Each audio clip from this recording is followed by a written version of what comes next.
Сәлеметсіздер ме? Бүгін біз шиеден тосап жасайтын боламыз, және де оны қайнатпайды. Ең алдымен 6 килограмм шиеміздің үстіне 9 килограмм қант саламыз. Одан соң бір күнге қоямыз. Өзі осылай суы шығып дайын тұрады.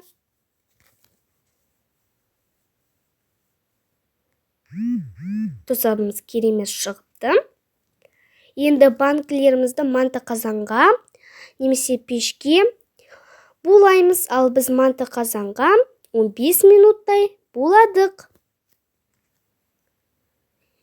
Енді қапақтарымызды ыстық суға 5 минуттай қалдырамыз.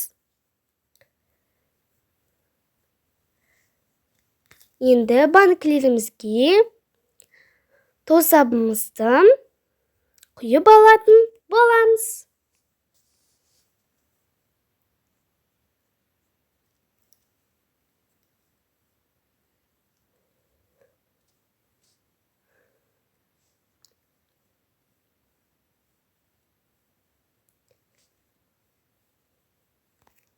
Мінекей осылай.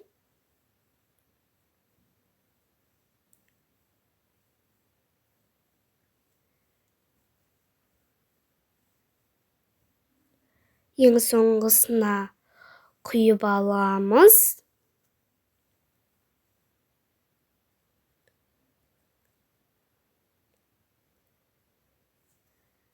Мінекей барлығына құйып шықтық. Енді қапақтарымызды мықтылап жауып шығамыз. Өйткені ауа болмауы қажет. Сондықтан қапақтарын мықтылап жауамыз.